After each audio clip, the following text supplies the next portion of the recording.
en los salarios. Yo le pregunté, pero a ver, octubre, gobierno anterior, octubre, noviembre, diciembre, estuvieron calladitos la boca, no hicieron ningún paro para no perjudicar la campaña al candidato Sergio Massa. Me dijo, bueno, no, en ese momento las conversaciones estaban en curso. O sea, cuando hay un gobierno kirchnerista, las conversaciones están en curso. Cuando hay un gobierno no kirchnerista, el paro es inmediato, ahora, ya. Cabo, ¿qué tal? ¿Cómo vamos? ¿Cómo andás? ¿Cómo andás, querido amigo? ¿Bien? Muy bien, por suerte. ¿Novedades que tengas de esto? Bueno, como bien vos dijiste recién, todo empezó tempranísimo, pero a su vez se anunció tardísimo, ¿no? Porque no te olvides que ayer fue un día de muchísima negociación salarial. Estuvieron reunidos varias horas a la tarde en el Ministerio de Trabajo y finalmente no se llegó a un acuerdo. La razón por la que no se llegó a un acuerdo básicamente es económica, pero no solamente económica. Esto es interesante. Es política. También. ¿Por qué? Porque el gobierno en algún punto llevó a la mesa de negociación, bueno, a ver, ¿qué pasa si nos ponemos de acuerdo en la cuestión económica? ¿No? Porque este año vamos a tener que empezar a encuadrar a la compañía dentro de parámetros, te diría, de mercado. ¿Qué significa esto? Bueno, que empieza a competir, como todas, con lo que recauda y con lo que gasta, ¿no? Empezar a caminar hacia un déficit. Porque no le van a mandar ni un mango. Eso es lo que Esa es la idea. Claro. Entonces, ¿qué sucede? Cuando se empezó a hablar también de ese compromiso, y bueno, imagínate que las posturas se pusieron más violentas, porque todo esto que se llama productividad, una empresa sustentable, vivir con competir con regla de mercado, es casi, te diría, que le genera una alergia inmediata a Viró, ¿no? Claro. Por lo menos a Viró. Con lo cual, digamos, muy tarde, exactamente a las 7 de la tarde, se levantaron de la mesa y fueron al paro. Pedían 40% de aumento. Algunos que estuvieron ahí me contaron que con mucha experiencia sobre los hombros en negociaciones salariales, me contaron que estaban muy incómodos los sindicalistas con ir al paro.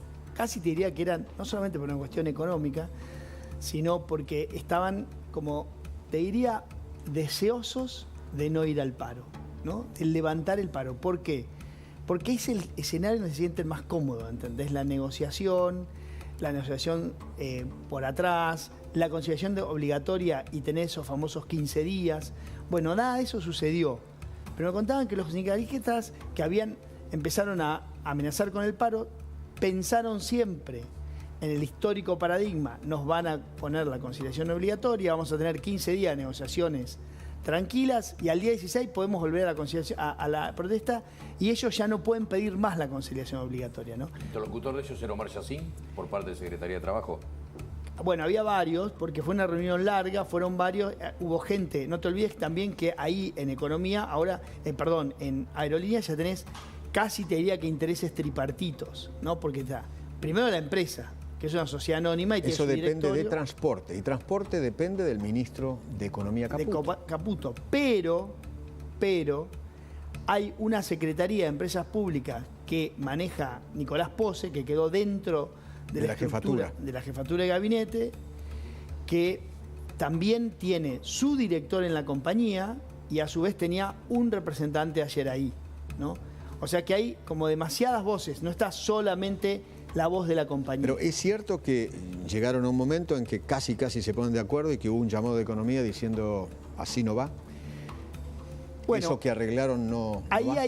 hay alguna, te diría que hay algunas diferencias de interpretación, porque algunos dicen que no fue de Economía, sino que fue justamente de jefatura de gabinete y no de Economía. Y otros dicen que nunca estuvieron tan cerca, pero que eso sí lo dejaron trascender los gremios para que la culpa de lo que iba a pasar hoy, que ya sabían, la tenga el gobierno. La típica. ¿No? Entonces, ojo, porque ahí, te diría, como quien dice, cada cual mira el partido que le conviene. Hay quienes dicen que eso lo dejó trascender los sindicalistas. Pero vos sabés que hay algo muy interesante que tiene que ver con cómo se plantaron en la mesa. Vos sabés que los estatales tuvieron una pequeña recomposición de creo que el 12, el 14, en enero. Entonces, cuando empezaron a negociar con los sindicatos, empezaron a partir de febrero. Y decían, no, nosotros somos semiestatales. Queremos también la de enero, ¿no? Entonces, interesante porque cuando te conviene ser estatal, sos estatal. Cuando y te si conviene... no es la línea de bandera privada. Claro. Cuando te conviene ser aeronáutico, sos aeronáutico, ¿no? Pero y tenés un cero más en el sueldo. Aerolíneas Argentinas es una SA. Es una SA. Es una sociedad anónima, al igual que muchas de las privatizadas, luego estatizadas, ¿no? Porque AISA es una sociedad anónima. Claro. Las de los ferrocarriles también son sociedades anónimas. ¿El correo? El correo es una sociedad anónima. Creo que Banco Hipotecario también. ¿Perdón? El Banco Hipotecario también, claro. Son todas sociedades anónimas. Ahora quieren el Banco Nación, sociedad anónima. Claro, quieren transformarlo en en eso está trabajando Liendo y Sturzenegger, sí.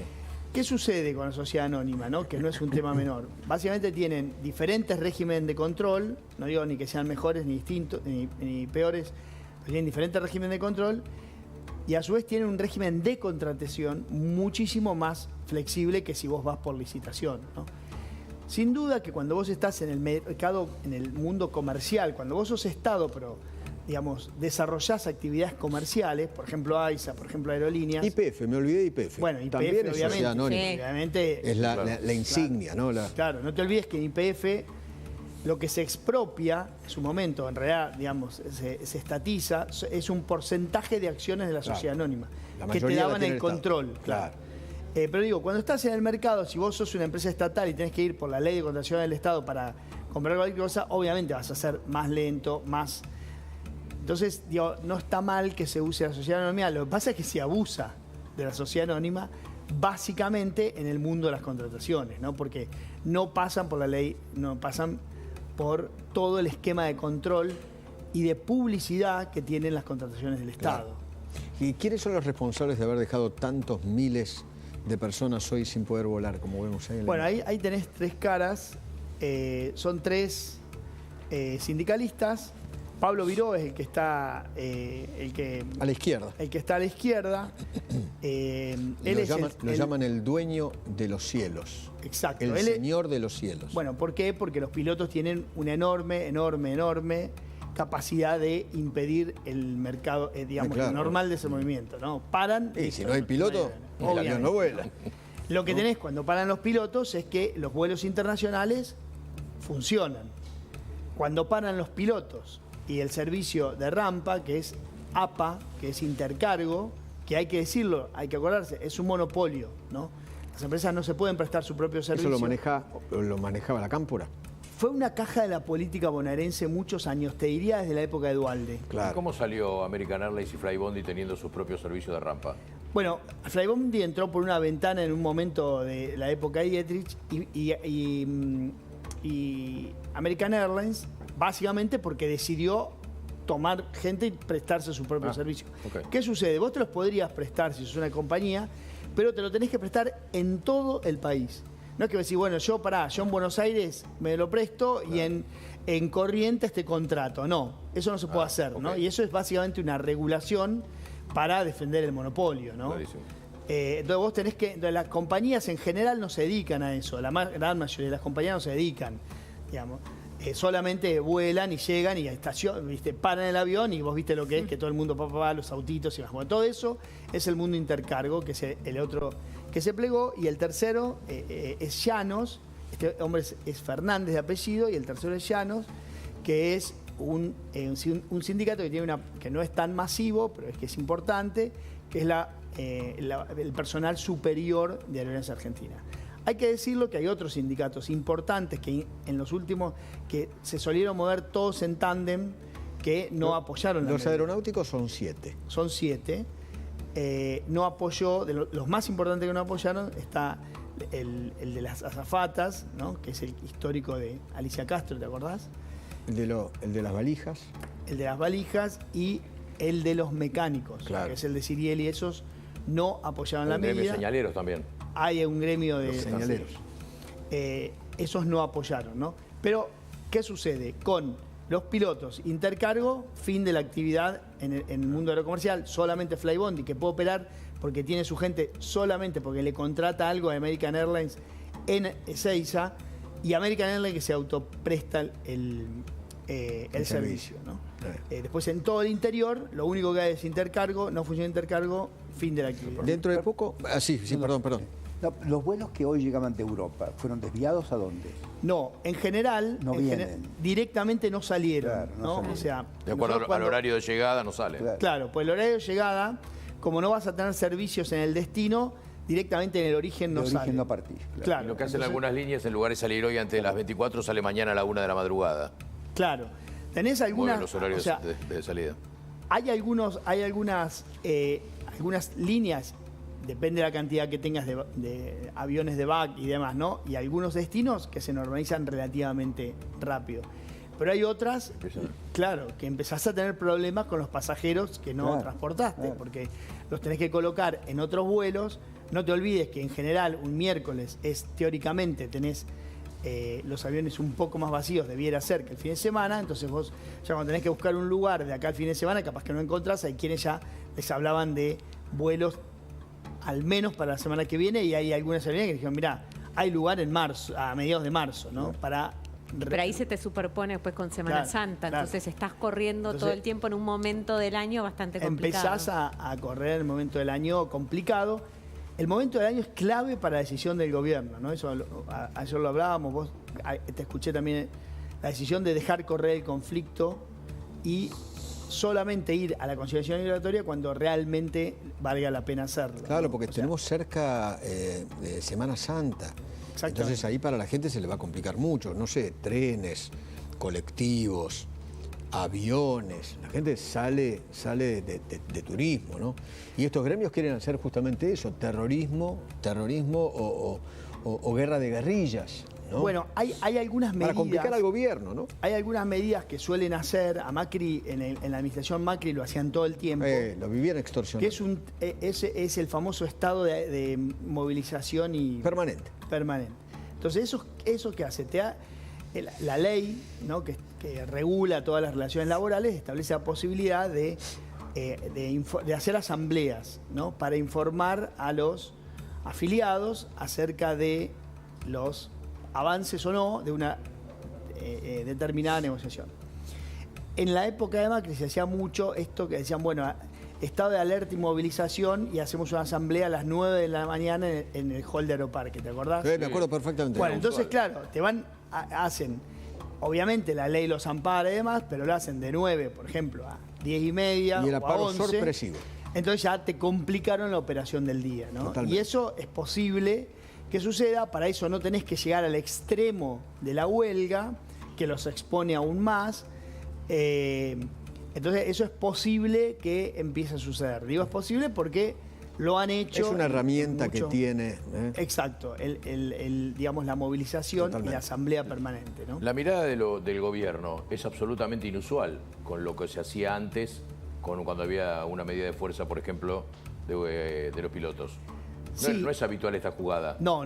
Políticamente hablando te hablo. No es habitual, los desconcierta. Como te digo, ayer estaban desconcertados porque en algún punto ellos querían negociar, porque saben que el paro los expone, porque saben que empieza el nombre propio del sindicalista que llevó al paro, ¿no? Un poco lo que pasó el otro día.